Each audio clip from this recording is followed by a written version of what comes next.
পাখির ভাষা প্রকৃত অর্থেই বুঝতেন, প্রতীকী অর্থে না। প্রকৃত অর্থেই সুলাইমান নবী পাখির ভাষা বুঝতেন। প্রকৃত, একটা হলো প্রকৃত আর একটা প্রতীকী। প্রতীকী প্রতীকী এই প্রতীকী অনেক বাংলা বই বা অনেকে কোনো কারণে লেখছে যে সুলাইমান নবী প্রতীকী অর্থে, মানে বিভিন্ন মাধ্যমে, ইশারার মাধ্যমে পাখির ভাষা বা বিভিন্ন অবস্থা দেখা বুঝতেন, এটাকে বলে প্রতীকী। কিন্তু বাস্তবতা হলো সুলাইমান নবী প্রকৃত অর্থে বাস্তবেই পাখির ভাষা বুঝতেন। আল্লাহ যোগ্যতা দান করেছেন, এই কথাটা মনে রাখা। তো সুলাইমান আলাইহিস সালাতু ওয়াস সালাম পাখির ভাষা বুঝলেন, এটা মুস্কি হাসি দিলেন। হাসি দেওয়ার পর সুলাইমান নবী বললেন, ওয়াকালা রাব্বি আউজি'নি আন আশকুরা নি'মাতাকাল্লাতী আন'আমতা আলাইয়া। সুলাইমান নবী বললেন, আল্লাহ আপনি আমাকে তৌফিক দান করেন, আমাকে যে নিয়ামত দান করেছেন এই নিয়ামতের শুকরিয়া যেন আমি আদায় করতে পারি। অর্থাৎ আমি মানুষের উপর রাজত্ব করি, আমি জিনের উপর রাজত্ব করি, আমি পশু পাখির উপর রাজত্ব করি। আজকে পাখির ভাষাও আমি বুঝলাম। আল্লাহ আপনি যে আমাকে এত ক্ষমতা দান করেছেন, এত নিয়ামত দান করেছেন, আমি যেন এই নিয়ামত পেয়ে অন্য কোনো আচরণ যেন আমার দ্বারা প্রকাশ না পায়। আল্লাহ আপনি যে আমাকে এত নিয়ামত দান করেছেন, আমাকে তৌফিক দেন, আমি যেন আরো বেশি আপনার শুকরিয়া আদায় করতে পারি। এখান থেকে কি বুঝলাম? আমাদের যারা দায়িত্বশীল হবে তাদের এক নাম্বার গুণ হবে, তিনি যত বেশি ক্ষমতা পাবে তত বেশি আল্লাহমুখী হবে। 2 নাম্বার, আমরা যাকে নির্বাচিত করব তিনি ইনসাফ প্রতিষ্ঠিত করবে এমন মানুষকে নির্বাচিত করতে হবে। এমন মানুষকে আমরা আমাদের জন্য নির্বাচন করতে হবে যিনি ইনসাফ প্রতিষ্ঠিত করবে। সূরা সদের 26 নম্বর আয়াতে আল্লাহ বলেন, ইয়া দাউদ ইন্না জাআলনাকা খলিফাতান ফিল আরদি ফাহকুম বাইনান নাসি বিল হক। হে দাউদ, আমি আপনাকে দুনিয়াতে প্রতিনিধি বানাইলাম। ফাহকুম বাইনান নাসি বিল হক, মানুষের মাঝে ইনসাফের সাথে আপনি বিচার করেন। দাউদ নবী ফিলিস্তিনের সর্বপ্রথম, বনি ইসরাইলের মধ্যে প্রথম ব্যক্তি দাউদ নবী, যিনি ফিলিস্তিনে প্রায় 73% অঞ্চল আল্লাহ তাআলা দাউদ নবীর শাসন ব্যবস্থায় পুরা ফিলিস্তিনের প্রায় 73% অঞ্চল দাউদ নবীর অধীনে আল্লাহ দিয়ে দিয়েছিলেন। মনে রাখা ভালো, ইহুদিরা ফিলিস্তিন শাসন করেছে প্রায় 438 বছর। এই 438 বছরের মধ্যে ইমানি শাসন হলো 80 বছর। ইমানি শাসন মাত্র 80 বছর। এই 80 বছরের মধ্যে 40 বছর হলেন দাউদ নবী শাসক আর 40 বছর সুলাইমান নবী। অর্থাৎ বাবা দাউদ নবী 40 বছর শাসক ছিলেন ফিলিস্তিনের, আর সুলাইমান নবী ছিলেন 40। এই 40 দুগুণে 80। মনে রাখবো, আমরা বনি ইসরাইল জাতি ফিলিস্তিন শাসন করছে প্রায় 438, এর মধ্যে ইমানি শাসন ছিল মাত্র 80 বছর। এই 80 বছর হলো দাউদ নবীর 40 বছর আর সুলাইমান নবীর 40 বছর। দোনো নবীর ব্যাপারে আল্লাহ সূরা নাবলের 15 নম্বর আয়াতে বলেন, ওয়াকাল আলহামদুলিল্লাহিল্লাযী ফাদ্দালানা আলা কাসীরিম মিন ইবাদিহিল মুমিনিন। বাবা এবং সন্তান বলেছে সমস্ত প্রশংসা আল্লাহর, যে আল্লাহ আমাদেরকে পৃথিবীতে তার অনেক মুমিন বান্দাদের উপর শ্রেষ্ঠত্ব দান করেছেন। দাউদ নবী ক্ষমতা পেয়ে প্রশংসা করলো কার? সুলাইমান নবী ক্ষমতা পেয়ে প্রশংসা করলো কার? তো দাউদ নবীকে আল্লাহ বলছেন, দাউদ ফাহকুম বাইনান নাসি বিল হক, আপনি মানুষের মাঝে ইনসাফের সাথে ফয়সালা করবেন, বিচার করবেন। এটা হলো আমাদের যিনি প্রতিনিধি হবে তার 2 নম্বর গুণ হবে এটা।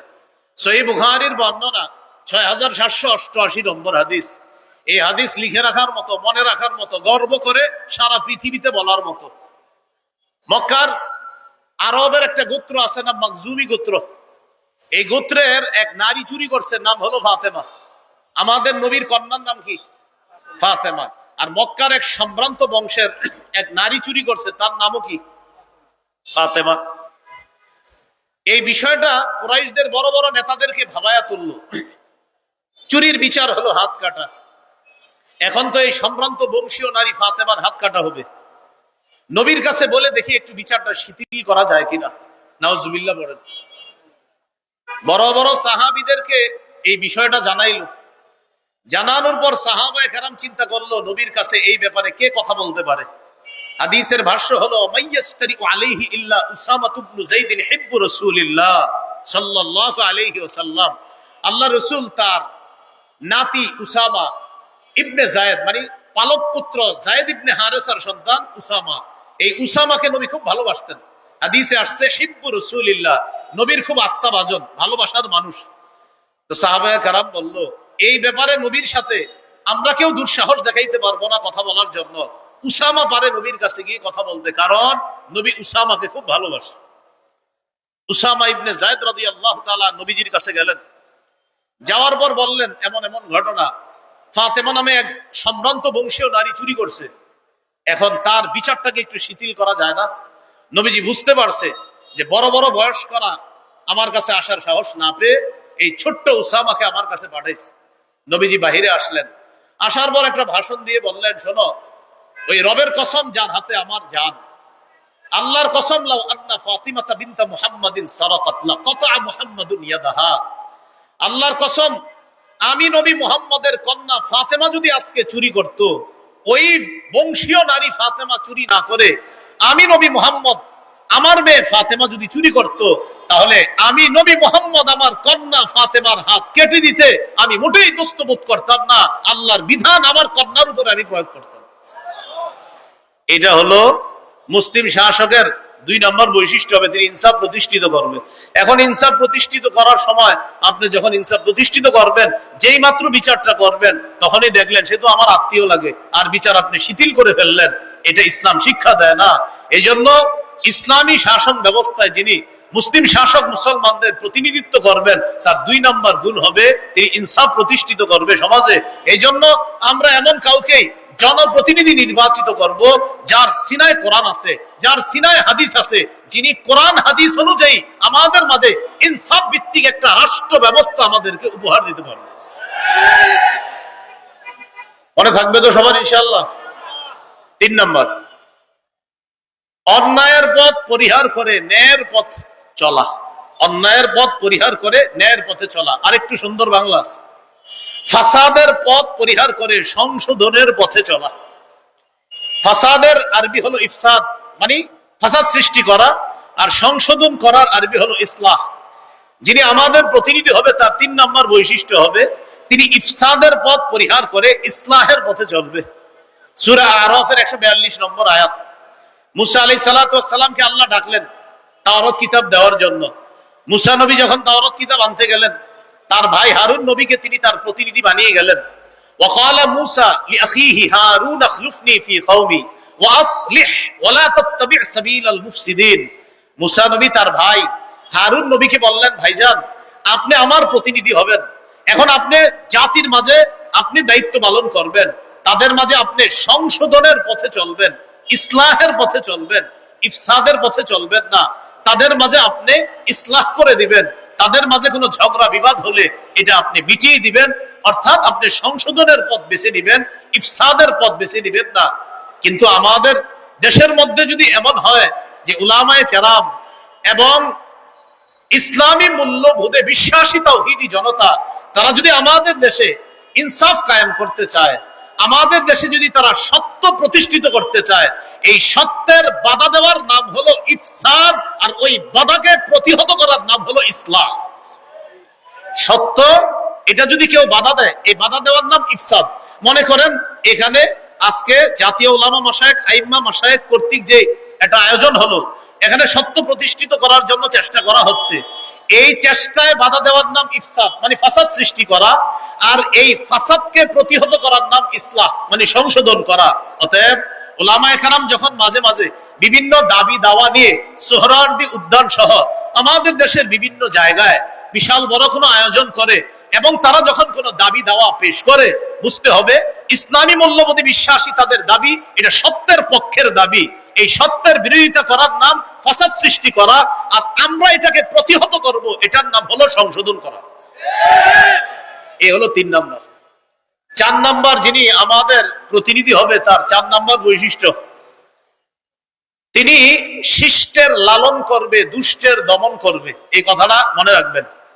আমাদের যিনি প্রতিনিধি হবে তার 4 নম্বর বৈশিষ্ট্য, ভালোকে লালন করবে, খারাপকে দমন করবে। কিন্তু আমরা এই বাংলাদেশের পরিস্থিতি এবং বাস্তবতা এবং সত্য কথা, আমাদের কথাগুলা অনেক দূর পর্যন্ত যাওয়া দরকার। আমরা দেখি আমাদের দেখে ভালো যারা তাদেরকে দমন করা হয়, আর খারাপ যারা তাদেরকে লালন করা হয়। অথচ উচিত কি? ভালোকে লালন করা, খারাপকে দমন করা। উলামায়ে কেরাম, ইসলামী মূল্যবোধে বিশ্বাসী তাওহীদি জনতা, এরা হলো ভালো, এদেরকে লালন করতে হবে। এদেশে 90% বেশি মুসলমান। এই মুসলমানের স্বাধীন দেশে সবচাইতে পরাধীন মনে করা হয় মুসলমানদেরকে। যদি পরাধীন মনে করা না হতো তাহলে মুসলমানদের বিভিন্ন ইস্যুতে তাদের দাবি দেওয়া সবচাইতে গুরুত্ব দিত। কারণ পার্সেন্ট হিসাবে এই দেশে কারা বেশি, তো এরপরও আমাদের দাবি দেওয়ার মূল্যায়ন করা হচ্ছে না।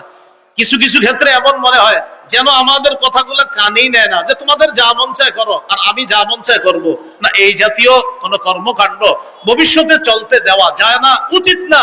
উলামায়ে কেরাম যে কোনো কাজে কর্মে এবং অন্যায়, উলামায়ে কেরাম যদি আমাদেরকে যে কোনো জায়গায় আহ্বান করে স্বতঃস্ফূর্ত ভাবে, টুপি দাড়িওয়ালা সহ অন্য মুসলিম ইসলাম যারা আছে, ইসলামী মূল্যবোধী বিশ্বাসী সকলকে নিয়ে কারা কারা ইনশাআল্লাহ আমরা তাদের আহ্বানে সাড়া দিতে রাজি আছি? রাজি আছি তো সবাই ইনশাআল্লাহ?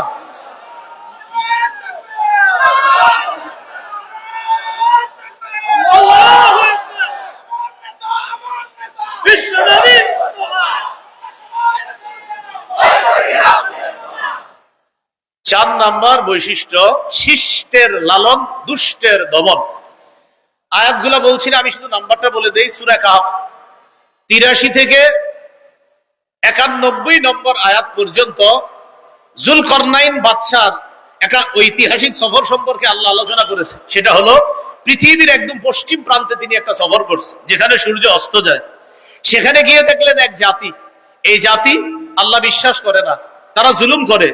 আল্লাহ তাদের ব্যাপারে যুলকরনাইন বাদশাকে বললেন, তাদের উপরও আপনার ক্ষমতা আমি প্রতিষ্ঠিত করলাম। এখন তাদের ব্যাপারে আপনাকে দুইটা অপশন দিলাম, ইম্মা আন তাত্তাখিযা ফীহিম হুসনা, ইম্মা আন তুআযযিবা ওয়া ইম্মা আন তাত্তাখিযা ফীহিম হুসনা।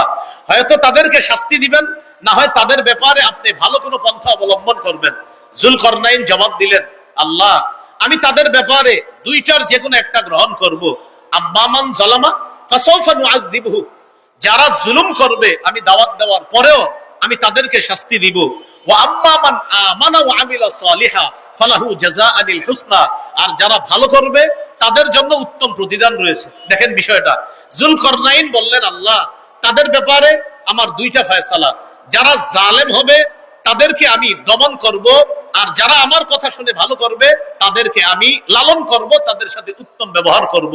তাহলে 4 নাম্বার শিখলাম, আমাদের প্রতিনিধি যিনি হবেন তিনি শিষ্টের লালন, ভালোকে লালন করবে, দুষ্টকে দমন করবে। মুসলিম শাসক বা আমাদের প্রতিনিধি যিনি হবেন, তার 5 নম্বর বৈশিষ্ট্য, আমরা যাকে বানাবো তিনি কি হবেন? জনগণের জন্য অকাতরে বিলিয়ে দেওয়ার যোগ্যতা থাকবে। বলেন তো কি থাকবে? জনগণের জন্য অকাতরে বিলিয়ে দিতে হবে, এটা 5 নম্বর বৈশিষ্ট্য।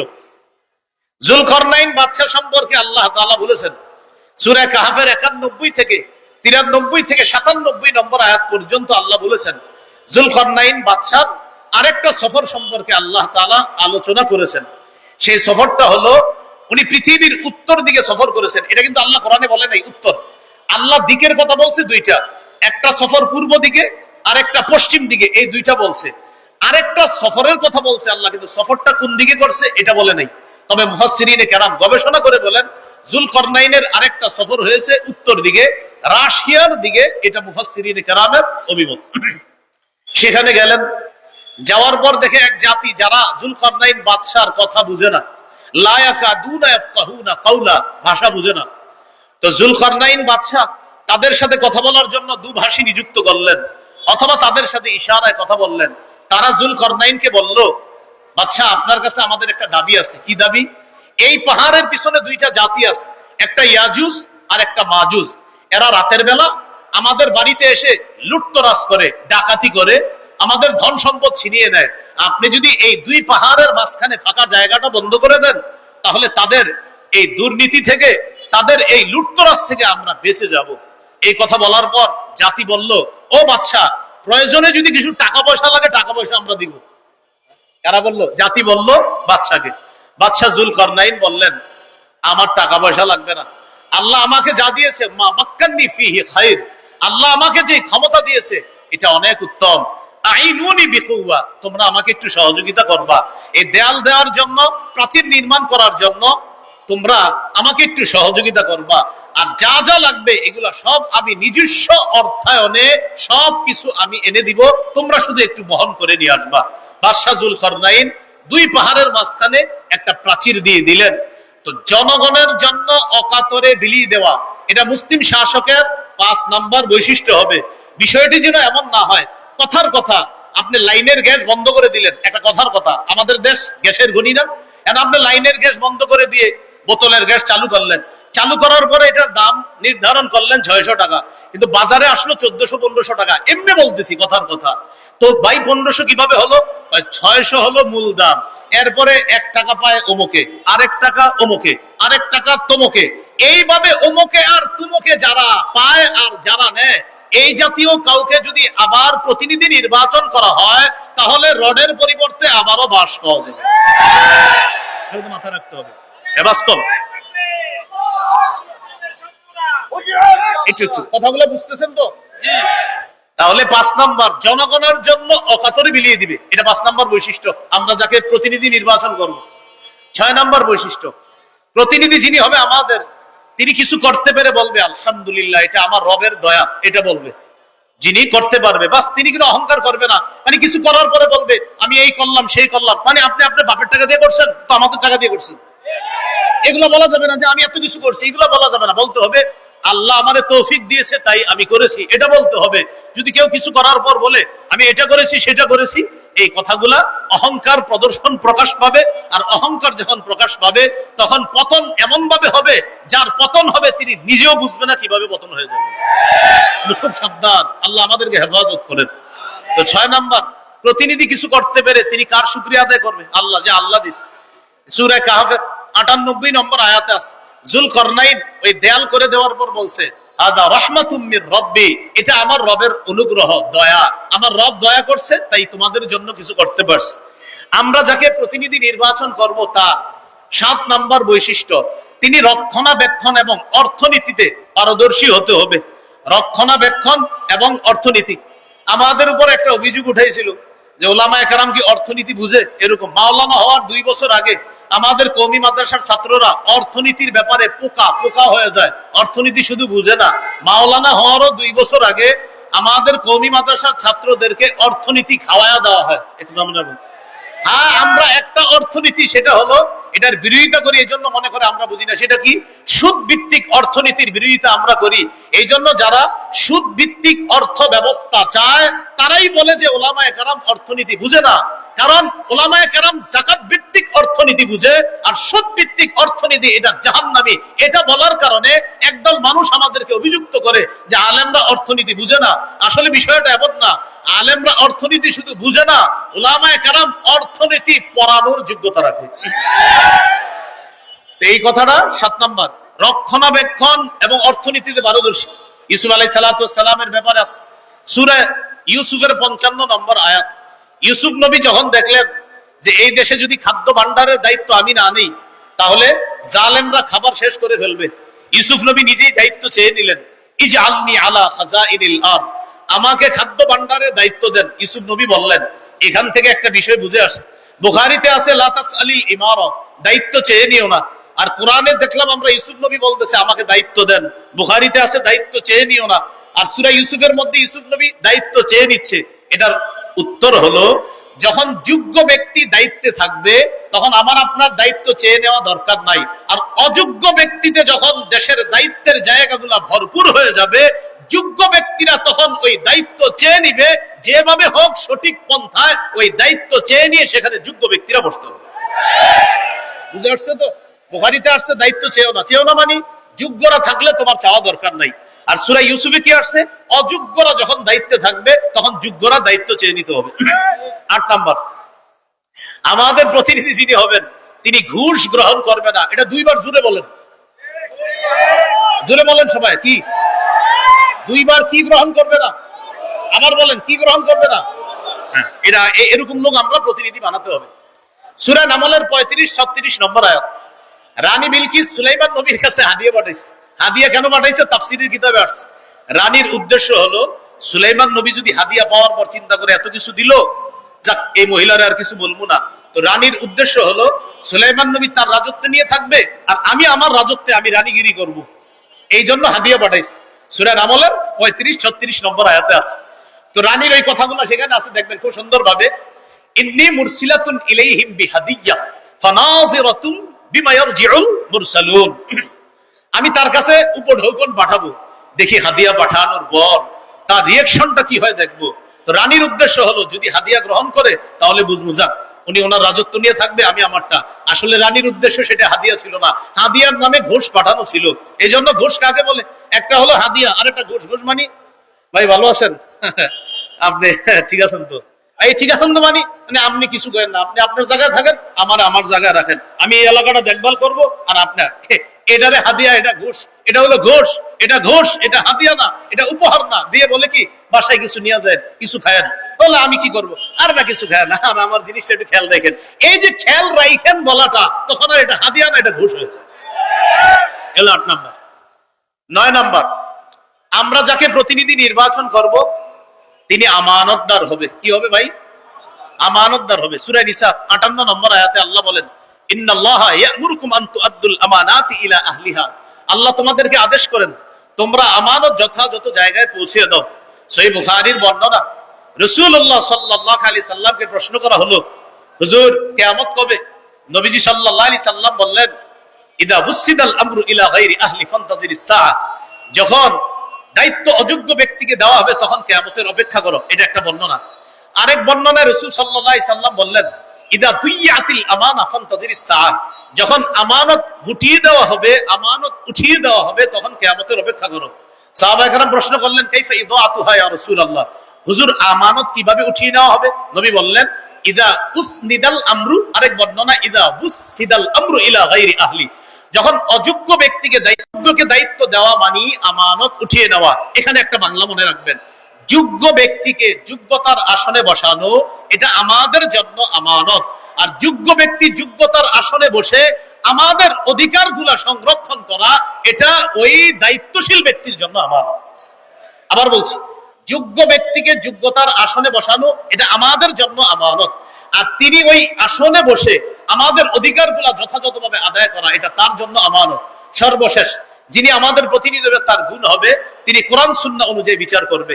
সূরা মাইদা 48, সূরা মাইদা 49, সূরা মাইদা 50 এই আয়াতগুলোর মধ্যে আছে, ইন্না আনজালনা ইলাইকাল কিতাবা বিল হক। আমি আপনার কাছে কোরআন দিয়েছি, এই কোরআন এটা দিয়েছি, এটার মাধ্যমে আপনি বিচার করবেন, সঠিকভাবে বিচার করবেন। শেষের দিকে আছে, আফা হুকমাল জাহিলিয়াতি ইয়াবগুন, তারা কি জাহিলি আইন চায়? আমান আহসানু মিনাল্লাহি হুকমাল, আল্লাহর চাইতে শ্রেষ্ঠ উত্তম বিচারক আর কে হতে পারে? এই জন্য আমরা যদি আমাদের বাংলাদেশে আল্লাহর আইন বাস্তবায়ন করতে চাই, আল্লাহর কসম সত্যি বলছি, আমাদের একজন যোগ্য, 4 কাজের যোগ্যতা রাখে, 10 গুণে মৌলিক গুণান্বিত এমন কোন ব্যক্তিকে আমাদের দেশের দায়িত্ব দিতে হবে। তাহলে ইনশাআল্লাহ এদেশে সংসদ চলবে কোরআন অনুযায়ী, এদেশের বিভিন্ন পার্লামেন্ট চলবে কোরআন অনুযায়ী। আল্লাহর কসম আমরা স্বপ্ন দেখতেছি যে 90% মুসলমানের দেশ, এটা তো একটা স্বাভাবিক বিষয়। এদেশের সংসদ চলবে কোরআন অনুযায়ী, এদেশের বিচার ব্যবস্থা চলবে কোরআন অনুযায়ী। মানে এটা এমন কোনো কথা না যে হুজুর এটা কোনো কথা না, এটা তো সাধারণ কথা। 90% মুসলমানের দেশ, বলেন কি অনুযায়ী দেশ চলবে?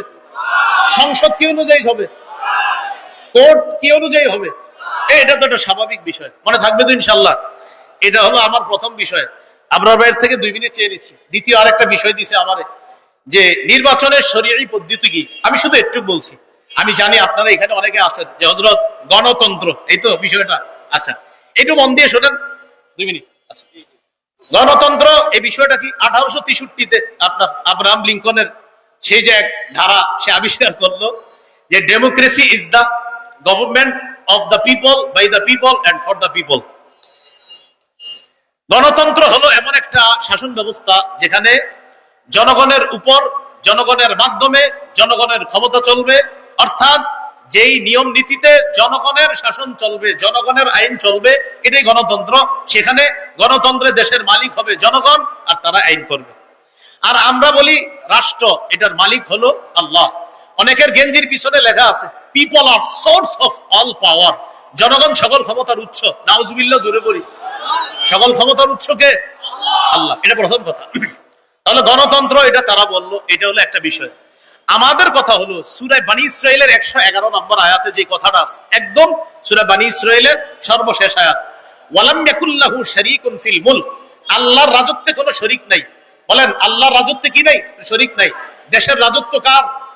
এই আল্লাহর রাজত্বে কোনো শরীক নাই। এটা ইসলামী আকীদা যে দেশের রাজত্ব হবে এটা আল্লাহর মালিকানা। এটা গণতন্ত্র, এটা মালিক হবে না। এটা আমাদের ইসলামী মূল্যবোধে বিশ্বাসীদের আকীদা। আচ্ছা, সূরা ইউসুফের 40 নম্বর আয়াতে আছে, ইনিল হুকমু ইল্লা লিল্লাহ, বিচার ব্যবস্থা শুধুমাত্র আল্লাহর পক্ষ থেকে হবে। আল্লাহই বিধানদাতা, আল্লাহই বিধান করবে। কথা সঠিক। এটা হলো প্রথম কথা। দ্বিতীয় কথা খুব ভালো করে মনে রাখবো, ইসলামী হুকুম অনুযায়ী গণতন্ত্রের যেই বিধান, এই বিধানকে মানতে হবে। এই বিধান না মানার কোনো সুযোগ নাই। ইসলামী হুকুম অনুযায়ী গণতন্ত্রের পক্ষে কেউ না, কোনো ওলামায়ে কেরাম না। এটা হলো দ্বিতীয় কথা। এবার মূল কথাটা শুনেন। তাহলে হুজুর যেহেতু গণতন্ত্রের পক্ষে না, তো কি করব? এখন ওলামায়ে কেরামের মধ্যে দুই দল। একদল বলেন গণতন্ত্রের বর্তমান পদ্ধতিতে দেশে স্বেচ্ছায় অথবা ইচ্ছায়, ইচ্ছা করে হোক স্বেচ্ছায় হোক, মানুষকে বাধ্য করা হচ্ছে। এই পদ্ধতিতেই মানুষ যেন তাদের ক্ষমতা প্রতিষ্ঠিত করে, মানুষকে বাধ্য করা হচ্ছে। বাধ্য করার কারণে ওলামায়ে কেরাম আজিমত এবং রুখসতের মাসালার মধ্যে রুখসতটা গ্রহণ করে ওলামায়ে কেরাম চিন্তা করলেন, যদি ওলামায়ে কেরাম দায়িত্ব না নেয়, নাস্তিকদের হাতে দেশ চলে যাবে। ওলামায়ে কেরাম যদি দায়িত্বে না আসে, তাহলে ইসলামী বিরোধী যারা শক্তি আছে তারা এদেশে তাদের শক্তিশালী পাকাভুক্ত হবে। তখন উলামায়ে কেরামের মধ্যে একদল বলেন, সুতরাং নাস্তিক্যবাদী শক্তিকে রহিত করার জন্য এই পদ্ধতিতে জনগণের অংশগ্রহণ করা আবশ্যক। এটা একদলের অভিমত। আরেকদল বলেন জায়েজ। একদল বলছে আবশ্যক, আরেকদল বলছে এটা জায়েজ। এই পদ্ধতিতে অংশগ্রহণ করে নাস্তিক্যবাদের বিরোধিতা করা এবং আল্লাহর হুকুম পৃথিবীতে প্রতিষ্ঠিত করার জন্য চেষ্টা করা। আমি জানতে চাই, আমাদের আবরার ভাই এখানে আছে, আপনার তো এই নিয়তে আছে নাকি অন্য কোনো নিয়ম? আর আপনার ভাই মাশাআল্লাহ ইনশাআল্লাহ সিলেটের এমপি হবে, আল্লাহ কবুল করেন।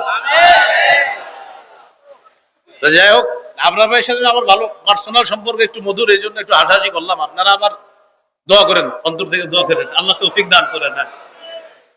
এখন এই পদ্ধতিতে জনগণ অংশগ্রহণ করবে, করার পর এখানে মনে রাখতে হবে চারটা কথা। বলেন সাক্ষ্য, সুপারিশ, প্রতিনিধি, আমানত।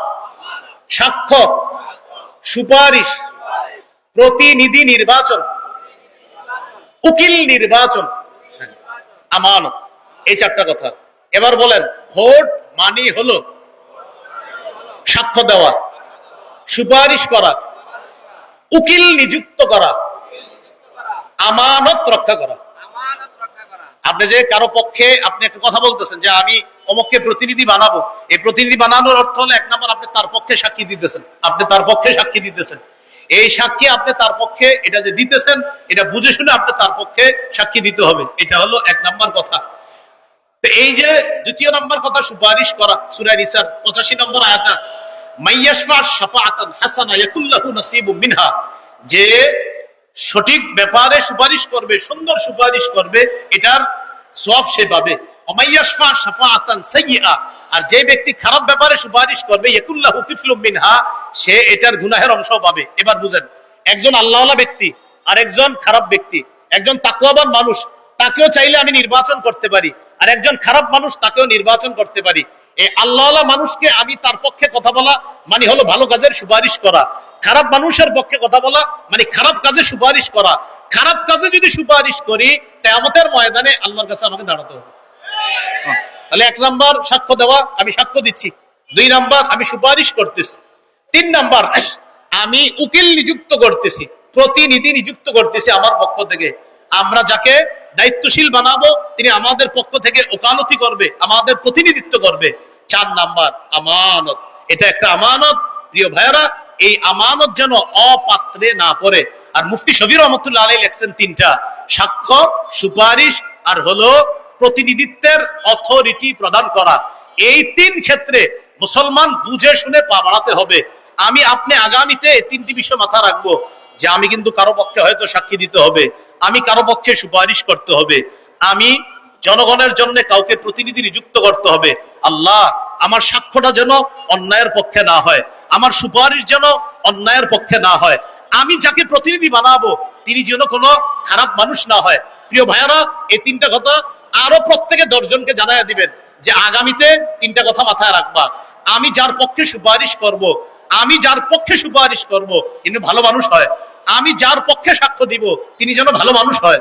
আমি যাকে প্রতিনিধি বানাবো তিনি যেন ভালো মানুষ হয়। এই কথাটা পরিবারে আলোচনা করবেন, সারা দেশে আলোচনা করবেন, আরো 10 জনকে জানায় দিবেন, শোনো তুমি কিন্তু সাক্ষ্য দিচ্ছ, এটা ভালোর পক্ষে দিতে হবে। শোনো তুমি সুপারিশ করতেছো, ভালোর পক্ষে সুপারিশ করতে হবে। শোনো তুমি কিন্তু প্রতিনিধি নির্বাচন করতেছো, এই গরিব মানুষগুলার একজন প্রতিনিধি বানাইতেছো, সাবধান, খারাপ মানুষকে যেন তুমি প্রতিনিধি না বানাও, ভালো মানুষকে তোমার প্রতিনিধি বানাতে হবে। তো মুফতি শফি রহমতুল্লাহ আলাইহি বলছেন 3টা, আর তাফসীরের কিতাব ঘাটাঘাটি করলে পাবেন 4টা: সাক্ষ্য, সুপারিশ, উকিল নিযুক্ত করা, আর হলো আমানত। এই 4টি বিষয় সামনের দিকে আমরা রেখে কোরআন সুন্নাহ অনুযায়ী ইনশাআল্লাহ আমাদের পাগুলা যেন সামনে বাড়াতে পারি, উলামায়ে কেরামের পরামর্শে যেন চলতে পারি। আল্লাহ তৌফিক দান করেন। আজকে এইখানে যারা আছেন এই 4টা ক্ষেত্রে আমরা খেয়াল